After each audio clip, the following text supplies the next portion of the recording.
You're listening to Heroes in the Moment. What's up, heroes? I'm Michael. And I'm Nathan. And today, Fantastic Four First Steps. Man, I'm excited to dive into this one, Michael. Let's dive into it. You know, July has been a big month for movies with starting out with Jurassic World Rebirth and Superman and now Fantastic Four.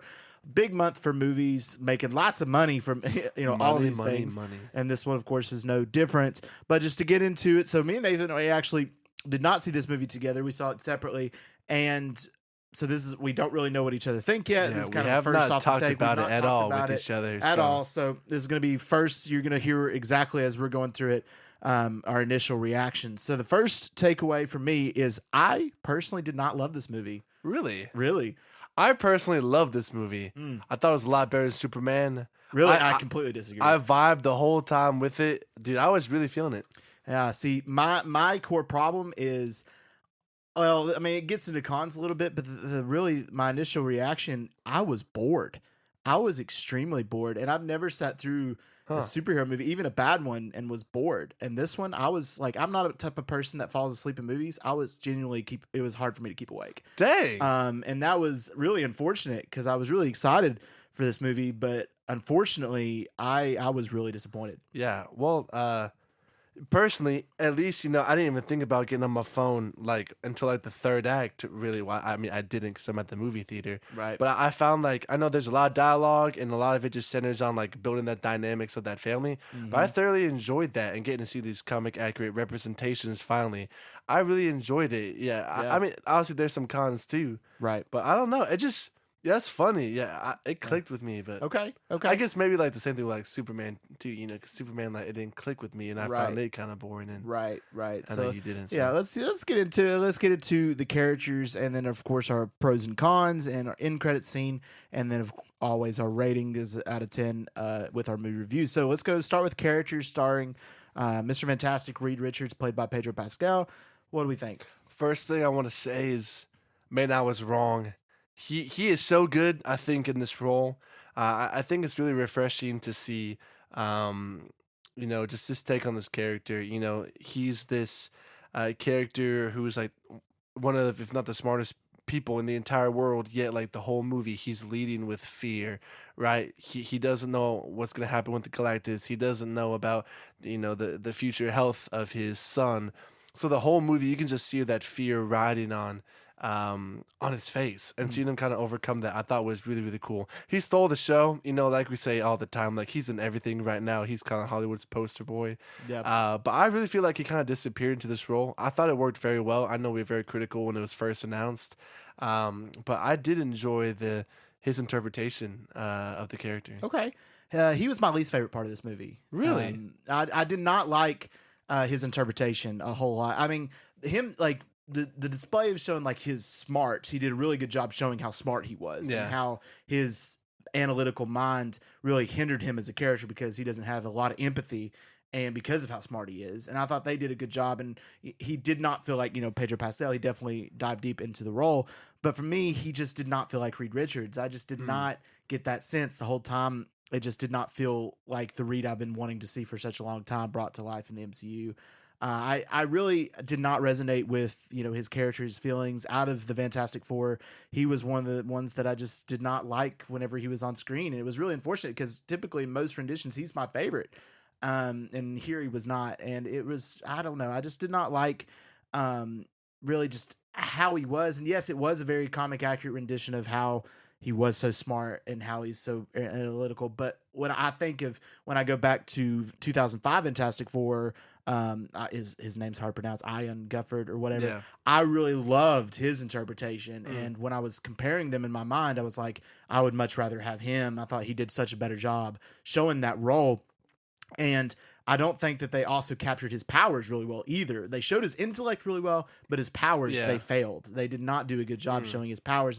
He used it probably out of the entire movie, maybe 2 minutes of screen time he was using his stretching powers. It's not a lot at all. Not a lot at all. And I thought that was really unfortunate. And I just think Pedro as this character, as this role, just continuously took me out. I did not just really see him as this character. And then part of that may have been my going in bias that I didn't see him as the character. But in this movie, I just, again, time and time, I was like, he does not feel like Reed Richards to me. And that was really unfortunate for me. I just did not love him in this movie. really at all.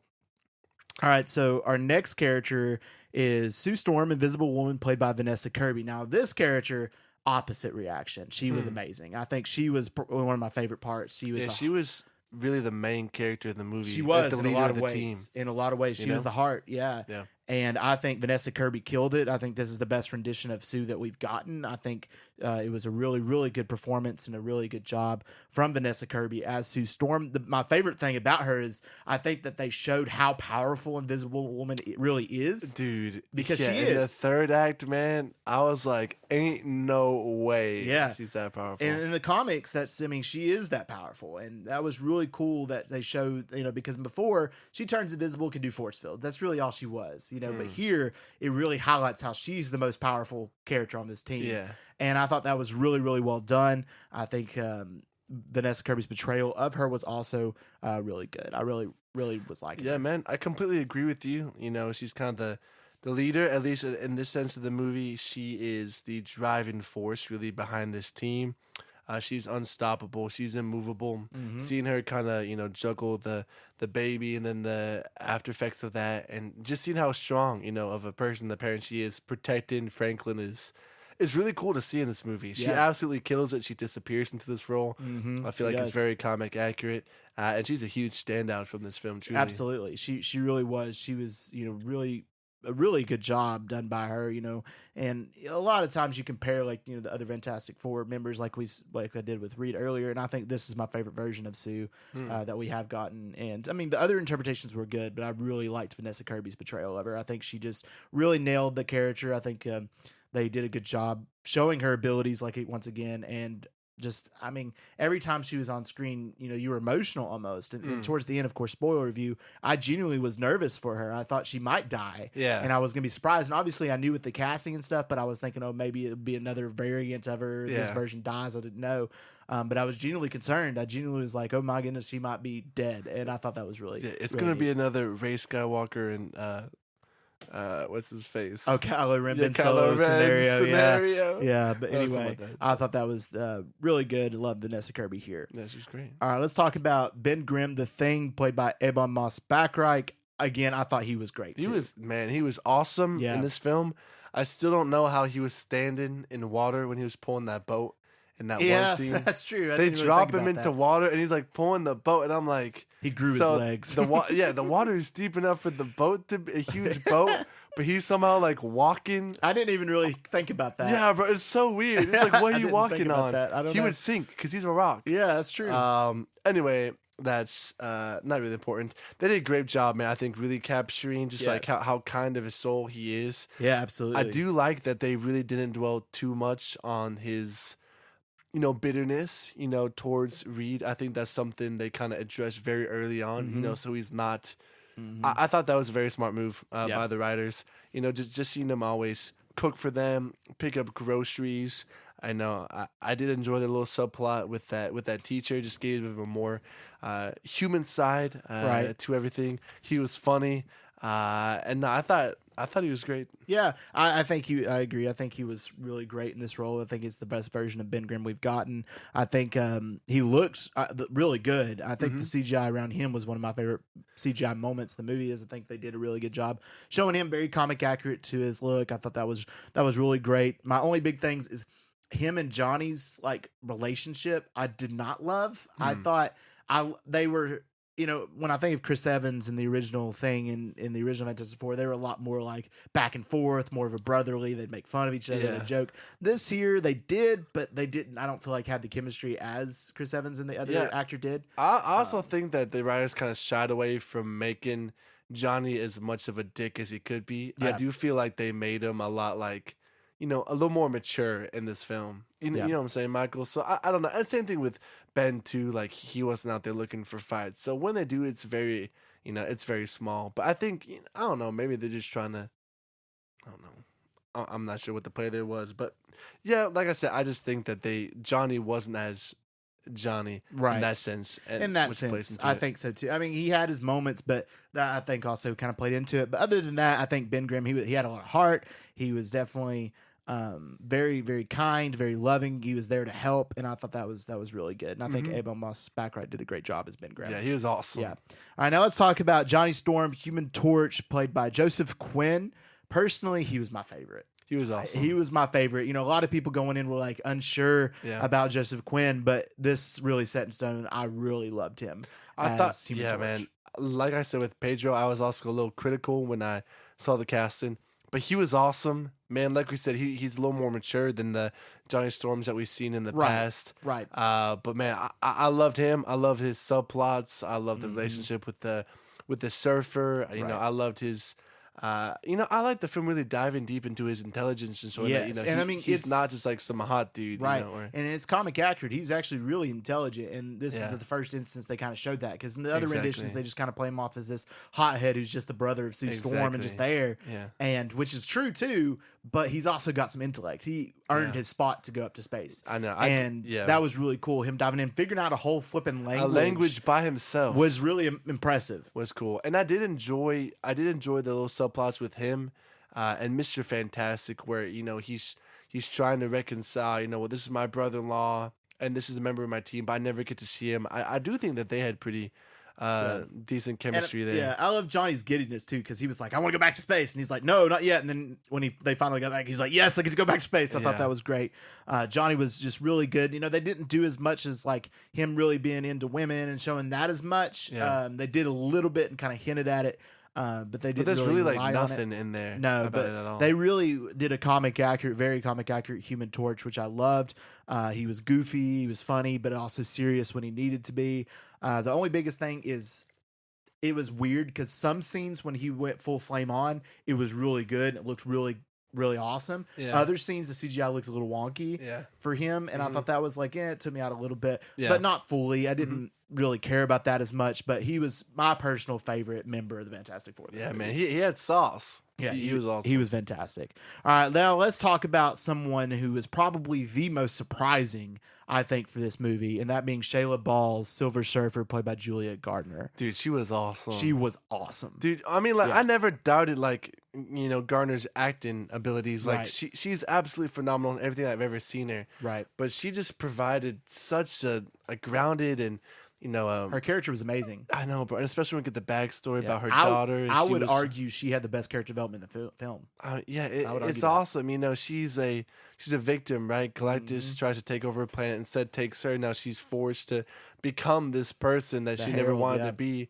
And, and it pains her to see these worlds destroyed. And then finally, like, when we think that, a certain someone might have to sacrifice himself, like, we see her step in. Yeah, and take that role. But bro, yeah, man, it was she killed it. I mean, the whole line, and we saw this in the trailer, but the delivery in the movie itself, I herald your end. I herald Galactus was so great, and that intro all the way through the film, she was one of my favorite parts of this movie. And of course, it really highlighted how she is a different character than Norman Reedus' Silver Surfer that we know and are more familiar with, and how still so many fans are like, why did they gender swap? And I'm like, dude, it's a completely different character.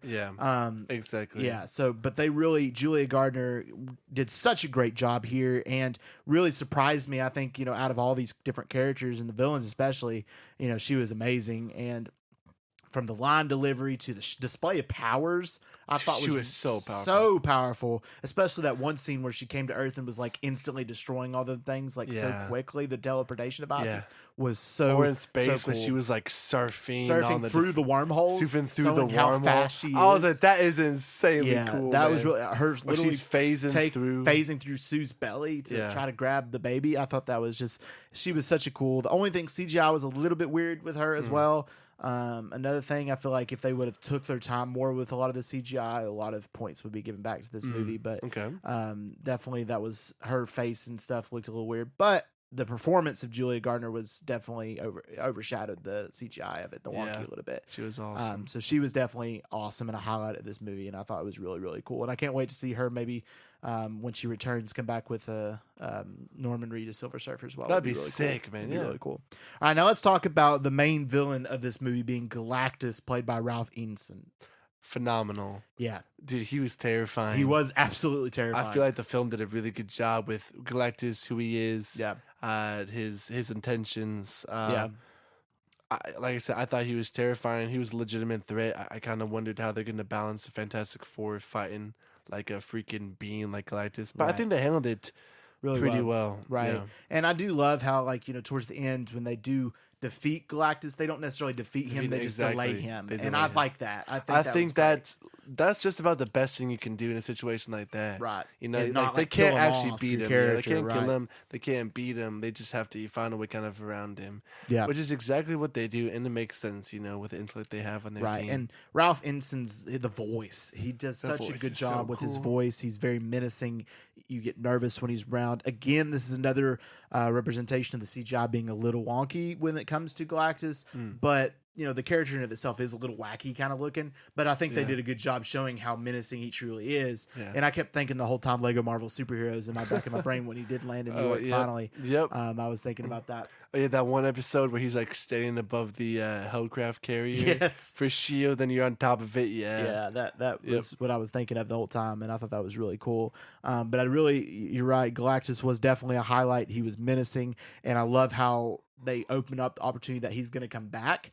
And I don't know. I mean, to me, he's a phase villain like Thanos, or a saga villain. So if they bring him back in another way, and if they make him that universal being, saying like, okay, he can travel throughout the entire multiverse, would be cool. I think instead of him being like a different version of each universe, I think it'd be cool to see, and maybe him come up in the future at some point or another. And I hope they bring him back. I hope they don't just like send him back and then never revisit him because of how big of a villain he is in the comics and stuff. But I thought they did a really, really good job with Galactus. It was awesome. Yeah. All right, let's talk about now the baby, Franklin Richards. So was this baby 100% CGI? Yeah. I think, except for the end. I think that's what my sister was telling me. I don't know what's up with Hollywood and CGI babies right now. I don't understand like, why this you is the can't third get one a this real summer. baby. I don't understand. I don't either. Like, I guess it's like, rights and stuff. But I'm not going to lie. I didn't know it was a CGI baby when I watched the movie. Really? Yes. I did. I was like, is it another CGI baby? I was like, I just didn't pay too much attention to it. Yeah. I mean, it's not like we can critique the baby's acting skills. It's freaking CGI. I think my guess as to why is, before, whenever they don't use CGI babies, you can tell that this baby's, a couple months old already. I think the best way is the reason they wanted to show it is they want to show a newborn. Yeah. For a lot of these scenes. But I still just think it's weird that this summer we got 3 CGI babies in a row. And who are the other 2? Squid Games. We got CGI baby in season 3 Squid Games, and then we got Superman. Joey. The goats. And now we got Franklin Richards. I just think that was kind of weird. It's like that the Doofenshmirtz thing. If I had a nickel, I'd have 3 nickels, but it's weird to happen 3 times in a row. I think that's funny. Shout out Doofenshmirtz. I'm watching that for the first time right now. Legendary. I love it. But anyway, Franklin Richards, really cool. He's going to have a really huge part, I'm sure, in the future of the DCU. And also really kind of what this movie kind of reminded me of, it was very Incredibles. And I think it was really a big thing is like saying Incredibles copied us, because we're signing 100%. Yeah. And Brad Bird was very open and honest about that. He always said that the Fantastic Four really did inspire his idea for the Incredibles. Right. For that superhero family. Right. Which is... And kind of Jack being the Franklin Richards. So that was that's kind of cool. And, we didn't see a whole ton of his powers besides him healing, of course, his mother at the end when she was dead. But I think he's going to have a huge role. And we see from the end credit scene that will play a huge role as well. Franklin, and they fast forward already 4 years. So I wonder if they're going to fast forward some more and get him a little bit older and older in the next couple of sessions. But it's really cool to have Franklin Richards, first time we've ever seen him in live action movie. Really one of the most powerful characters in all of anything. So it's really cool to see him. So Galactus wanted him because he could take his place and take away his hunger. Yeah. So like Galactus could finally rest, and then that's nothing for Galactus. You do feel bad for his character, really. Yeah. Because he was forced to do this. Yeah, his dialogue whenever he was around that baby was really cool. It was really cool. You're like, wow. He's like, "You give me the baby, and I will spare your world." I thought that was Mr. Fantastic. Really he's like, he's not special. I ran tests. He's like, he hides it from you. Yes, he does, and he knew it. Like, I thought that was really cool. Sick. The cosmic aspect of this movie was really neat. Yeah. All right, now let's talk about surprising amount of role this character had. Not a lot, but still was cool. Was being Mole Man, played by Paul Walter Hauser. I really liked Mole Man. I think it was cool. Yeah, so Mole Man is just the same guy from Incredibles, right?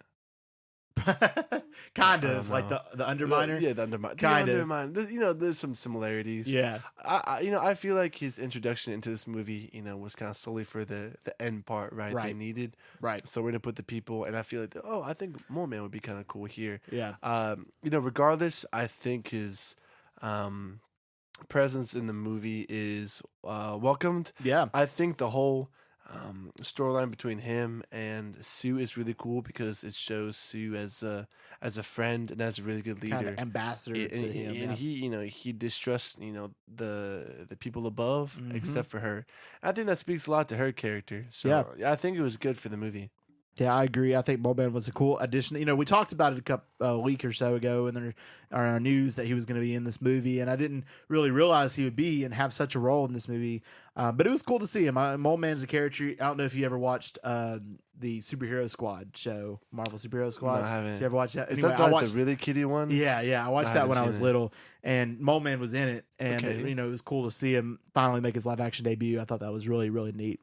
All right, now let's talk about. Also, a ton of other cameo villains were mentioned throughout this movie, and they had like a montage at the beginning, which was rather neat. And I was just gonna talk really quickly about what each of the cameos and villains mentioned. The only thing I was thinking, they're talking about all of Fantastic Four's Rogues Gallery. Who are they gonna have in sequels? Who's gonna be the villains in the next sequels? That they're gonna go ahead and introduce all these huge villains. Yeah. Anyway, some of the cameo villains mentioned are Wizard, Diablo, Puppet Master, Mad Thinker, Giganto, Red Ghost, and Super Apes. So they were all, rather interesting and stuff. Giganto being the coolest because he was the original from the original comic book that they've all come together to face. That was really cool. And they actually recreated the original comic book poster in the movie from Fantastic Four. And I thought that was a really cool detail and touch that they did. But anyway, cool cameo villains across the way, but that really sums up the characters. Not a whole ton compared to Superman. Yeah, Superman had a lot more. I liked it when Mr. Fantastic kicked that monkey into the ocean. Yeah, is Red Ghost a Super Ape? Yeah, that was cool. That was cool. And one of the few moments he actually uses powers. I know he was cool when he used it. He was cool, but he didn't use it a lot. And that's a critique we heard going into the film too. There's not enough of his powers. But I think we got to see a ton of everybody else's. So. Yeah. All right, so let's go into our pros and our cons. You want to start us off? Yeah, I think one of my biggest, if not my biggest pro, is that this film has a creative identity. I think so many Marvel films recently come and they go, and you walk out and you don't remember in a year, what happened. I don't think that's the case with this one. I think the whole retro futuristic vibe works so well. I love the creative choices, they took with the camera cuts, how they made stuff look like it's coming through an old 60s TV. Like it just had a creative identity to it, something that feels very specific to the Fantastic Four. Right. And I think that it works very well, that it was supposed to work very well. And like I said, I think it'll stick around in people's minds too. So essentially it didn't feel like generic slop. Okay, fair enough. Okay, I also agree. I had that as my first pro as well. The retro futuristic setting was awesome. I mean, it was such a cool development. It also, I agree, it felt very different than, other Marvel movies. It felt like another kind of an Eternals, kind of way where it felt so different. It was completely did not feel like it was under the same studio. It felt like its own thing. And I think a lot of that is due to Matt Shotman's directing and, his WandaVision directing style brought in here. It definitely felt different. It felt like I was on another Earth, than I would in the other Marvel. And I think that was the reason. I think they did a good job at that. So I also agree is my pro. Another pro I have is, of course, the Silver Surfer. I think Shia LaBeouf's performance and display, we talked about in the characters, but to bring it up, it was a huge pro of mine. Just the way that shows her character development was the best in the movie, in my opinion. I think, she was really the only character that got a whole ton of character development, in my opinion. So I thought that was really neat and showing how she finally made the sacrificial play because of how bad she felt for what she had done. Even though she was saving her own planet, she was still destroying countless others. Exactly. And being the reason, because she selects the planets for Galactus, which was an interesting detail to kind of play into her regret that Human Torch gets into with that. So she was a huge pro for me. Man, I'm with you 100% there. I think one thing this film does really well too is its visual effects, particularly in space. The stuff, like with the black holes, the worms in time, all that stuff, man. I think it was really good. Like when they do that slingshot and they're trying to get away, bro. Yeah, that was neat. Some of that stuff, I'm not saying it was Interstellar like, but some of those effects were just like, I was just enamored by him. Like you said, I think some of the CGI is a little wonky on some of the smaller things, but for like those big scenes, those big moments in space, I feel like they really captured it pretty well. Yeah. Okay, I agree. My next pro, again, it's really it comes down to a lot of the characters were huge pros. Is Human Torch. I just loved how they showed Johnny. I loved how his character was. His role in this movie was really cool as this. He loved his sister. He loved his nephew so much. He's willing to do anything to save him, including sacrifice himself, which I thought was really awesome. How, showing how twice in a row he tried to sacrifice himself. One, he's saying, take me instead of the baby. Yeah. And then the other time he was going to fly and run into Galactus to make him fall into the portal was just really cool. Joseph Quinn, I think, does a great job. A lot of people were unsure of how he would do it, and I think he really nailed Human Torch. And I'm really excited to see him again. And I'm also really excited to see him interact with other characters like Spider-Man or others that he has in the past. So yeah, I think that'd be really cool. So that was a pro for me. All right. Another thing I had, and you might disagree with this one, but I think the pacing was a pro for this one.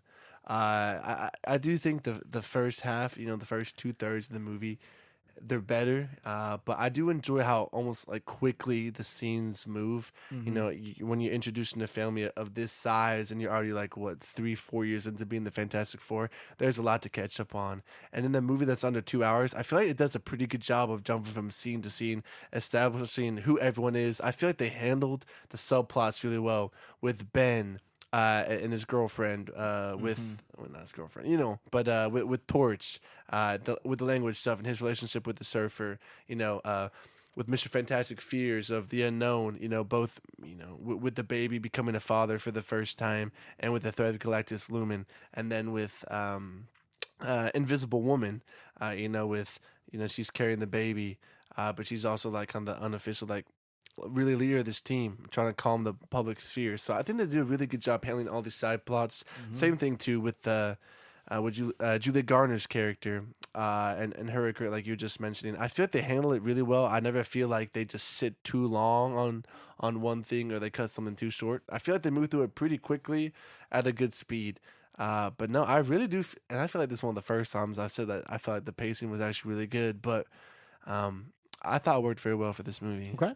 This my final pro that I have is in oh man, I had it lost. Oh, the people of Earth that you see in the movie really love the Fantastic Four. They're like our protectors and stuff.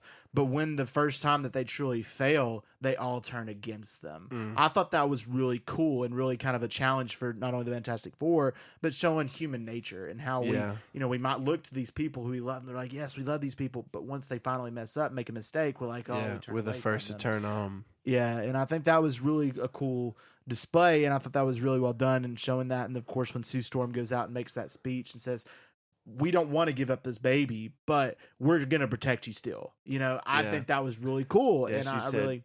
We're not sacrificing the baby to save the world, but we're also not sacrificing the world to save a baby. And that was a cool, that was a cool piece of dialogue, and that was really cool with the people and the people finally coming back and be like, "This is our people that are gonna, our team is gonna save us inevitably." And I thought that was really cool. So that was my last pro. Okay, I got a couple more. The first one being the casting. Like I said before, I know you didn't love Pedro as Mr. Fantastic. I did. I think he did a good job here. But we're also talking about Torch. Thing, Julia Gardner as what's her name again in the movie? Shia LaBeouf. Yes, Shia LaBeouf. I just feel like, man, this movie was casted really well, and I feel like the team did have good chemistry. But I mean, obviously Vanessa Kirby was a standout. And then my last was the music. I thought the soundtrack was really, really cool. I think it played really well into that creative, retro futuristic vibe. Yeah, fantastic, man. It was just chill bumps every time. So cool. I thought I did that very well. Okay, cool. All right, so you have more as the cons? That's all mine. All right, so let's go over to the cons. I'll start off with the cons, and again, it's the same thing I mentioned right off the beginning. I thought this movie was very slow, and that kind of goes with the pacing. I'm kind of the opposite. I just felt like throughout this movie that it started off really strong and really moving and fast, But as the movie was progressing, I feel like the buildup was not really executed really well for me. I just felt, again, I was bored. I was bored multiple times in this movie. I kept thinking, and this movie is only 2 hours. It was relatively short. It's like 157. Yeah, for most MCU movies. And honestly, I can't think of another superhero movie I was this bored in. And that makes me mad. Like, even like Ant-Man and the Wasp Quantumania, which is terrible, I wasn't bored. Bro, that's crazy. And I want to know what specifically was boring to me. I think a lot of it was, it's not like I'm kind of person that's like, oh, I hate dialogue, I hate this, I hate that. Yeah. No, I love dialogue and I love a lot of it, but I didn't feel like the dialogue was so interesting that I was invested. I felt like a lot of the build up, a lot of like, okay, we're going to Earth, we're staying, we're getting ready, we're planning this stuff. The plan took too long, it felt like, for them to, they're doing these different things. Johnny's figuring out the puzzle with the language, and then Reed's trying to figure out how to, get Galactus. I felt like that whole sequence could have been shorter, and I feel like it could have been made better, and that the action sequences that we didn't get a whole ton of, we got like 2 action sequences in the whole entire movie, and again, it didn't highlight their powers a lot. I mean, the only people's powers that were really highlighted the most was Thing, because he's always that way, and Human Torch. And Invisible Woman, she has like a couple of sequences, but she turns invisible twice in the movie and doesn't really use her invisibility at all in any capacity besides her force fields. And she doesn't use that a whole ton besides pushing Galactus. And then early on when she's, kind of showing it, and, when they first showed that they got their powers and stuff, I just felt like, and again, it's a superhero movie, and when it's a superhero movie, I want to see a display of powers, and I want to see this team working together against a common goal. And yes, they did that, but they didn't do it to where I was interested and invested. Yeah, which was a big hindrance for me personally. So that's my first con. Yeah, okay, I see what you're saying. The biggest con I had, I do feel like the third act was definitely questionable at pieces. I wasn't, like you said, obviously we didn't expect them to be able to defeat Galactus. I think the way they went about it, I just feel like it was a little slow, like you were saying earlier. And I just feel like it was a little weird the way they went about it. I don't know. I felt a little underwhelmed by the action at the end of the third act. Yeah. I mean, obviously, like I said, I'm not like, all I want is action when I go see a film. Like, I enjoy good dialogue too, but just the whole trying to get Galactus and the Thing it started to drag a little bit. Yeah. There at the end, and it's mainly just Sue just going full like God mode, which I did not know she was capable of the show of being like that into a whole.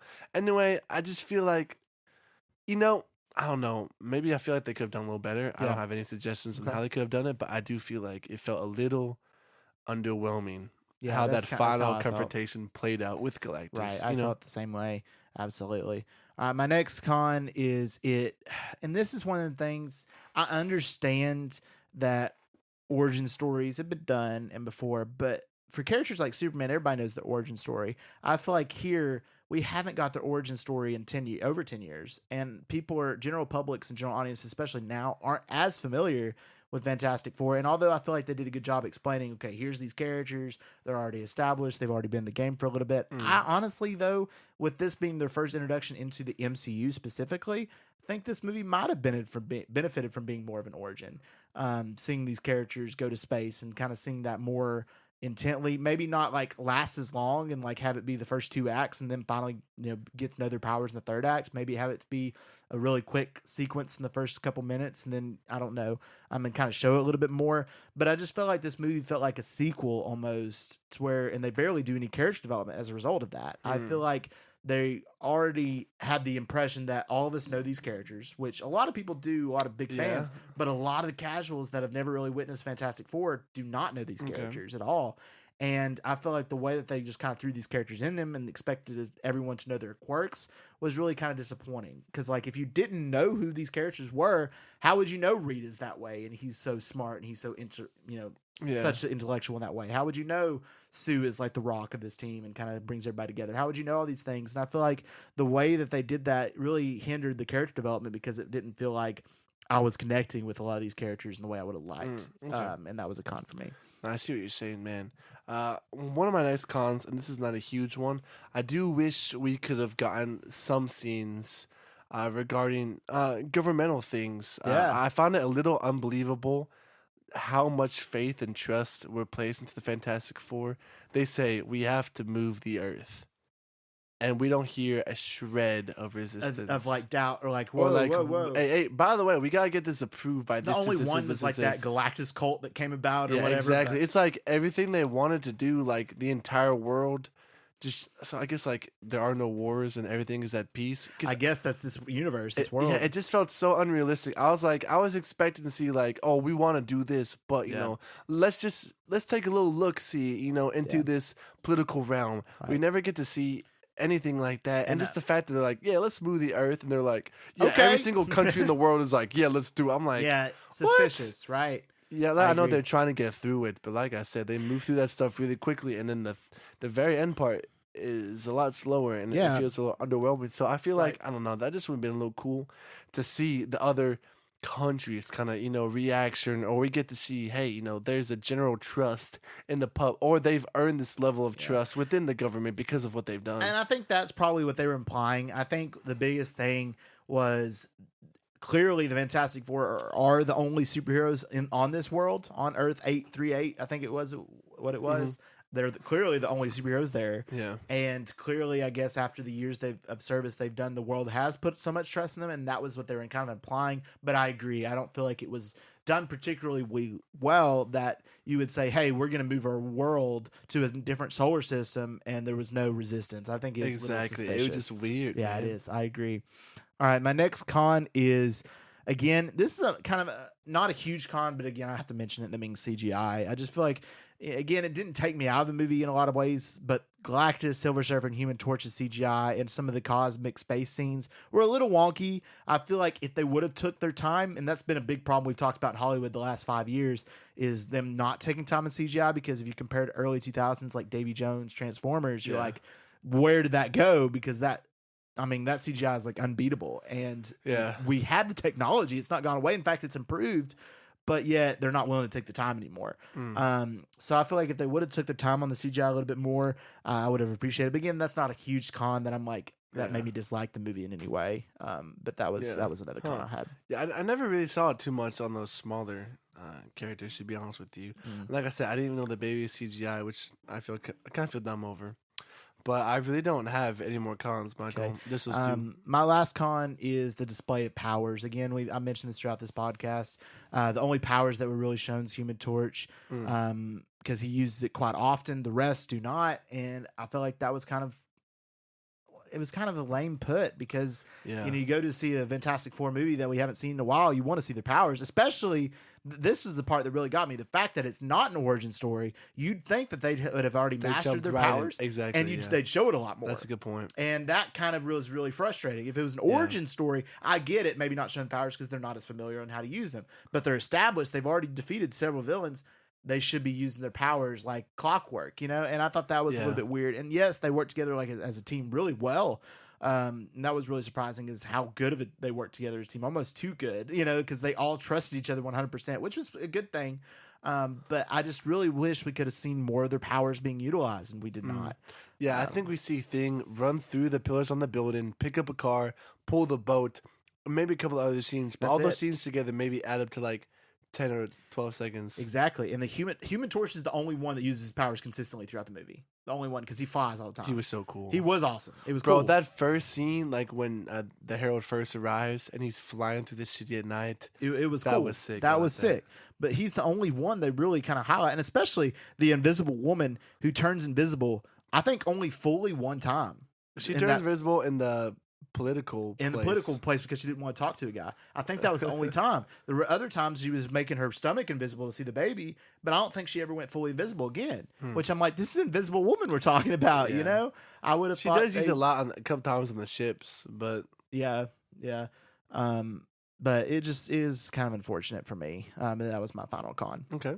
All right, so now let's talk about the end credits scene. But before we get to that, we have to talk about something that happened earlier in the movie that heavily teased this specific character. So during the conferences with, I guess, the United Nations or whatever, you see over on the table where Sue Storm's talking a sign that says Latveria and somebody missing.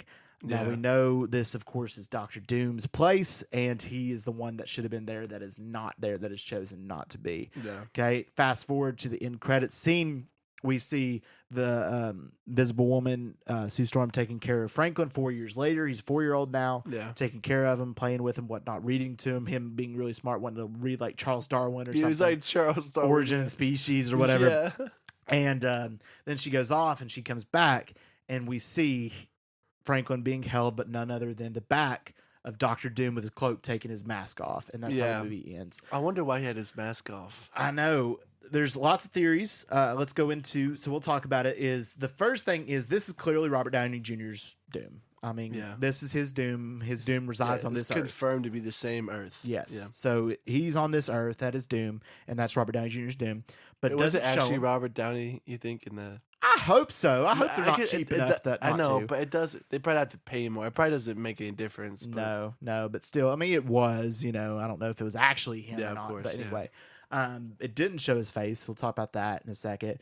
But we'll talk about a lot of the theories going on. So clearly, I think the way Sue Storm reacted and that Franklin, the way she was already reacting and stuff, she didn't ask who he was or anything like that. They've already had a confrontation before.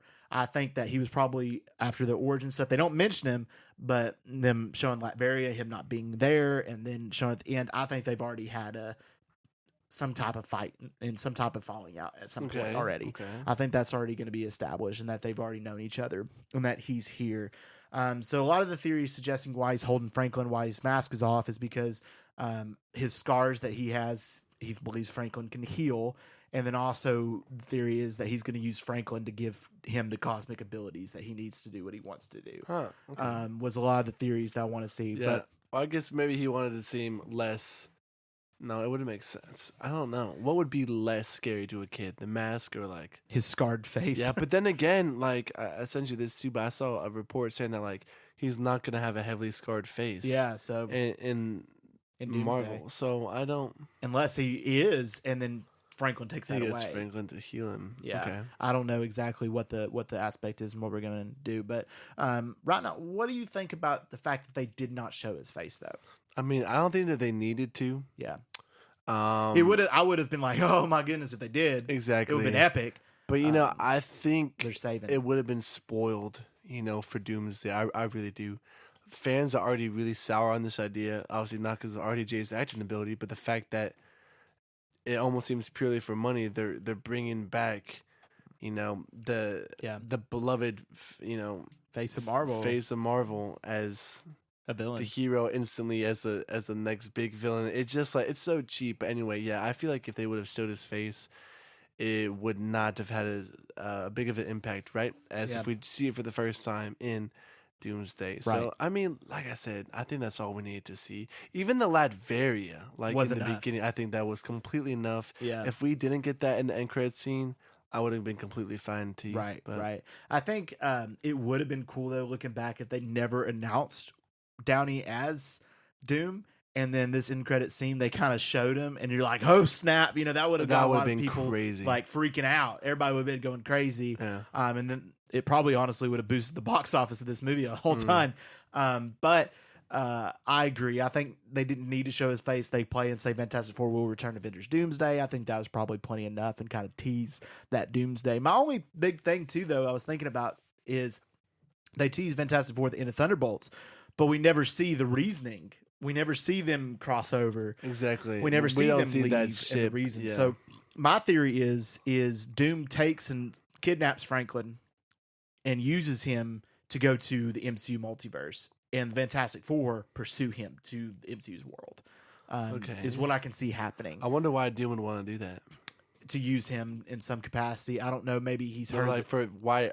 Like, why 616? I don't know. They'll have to explain it. And they've got a lot of explaining to do, and hopefully they do a good job executing. Or maybe it's the Fantastic Four chasing Doom and Franklin. Yeah.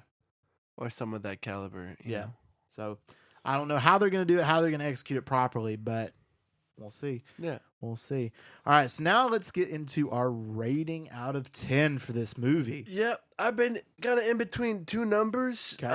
Like I said, I really enjoyed this one. I had very little cons. I was thoroughly entertained. I just thought that most of the movie works really, really well.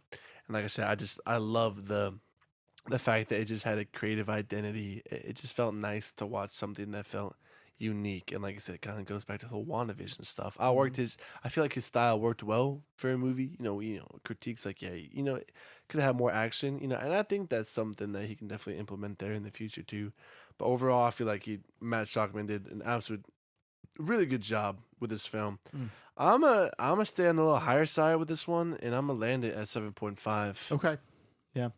Okay. All right. I think that's what I gave Superman. Yeah, that's what you. Yeah. So my personal rating, again, I was between a couple different numbers, and I let me preface and say I think I really need to see this movie again. I think seeing it again, I'll see a lot more of what I was missing, maybe, and potentially like it more. I do think so. I genuinely believe that this is a movie that with time I like more. But right now, just based off what I'm doing, I think it's always best to go the lower number for right now, for what I was feeling, because I think it could change and I think it could go up. But right now I'm gonna say a 6 out of 10 is what I'm going with for Fantastic Four, which is disappointing because I went into this movie wanting to love it. I wanted it to be like an 8 out of 10 movie. I wanted it to be phenomenal.